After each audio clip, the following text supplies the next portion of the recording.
บริษัทเอกชนมอบหินแห่คำน้ำหนักรวม50กว่าต้นให้องค์การปกครองแขวงอัตตปือ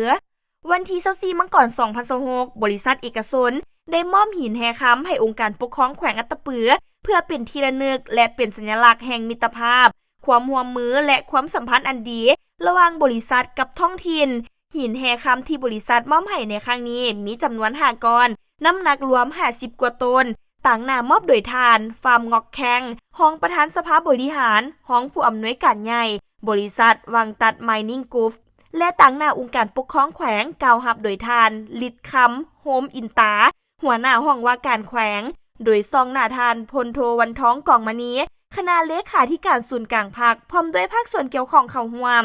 หินแห่ค้ำดังกล่าวเมนจะได้นำไปจัดวางไว้อยู่สถานที่สำคัญของแขวงอัตตปือเพื่อให้เกิดประโยชน์ด้านความงามการศึกษาและการส่งเสริมการท่องเที่ยว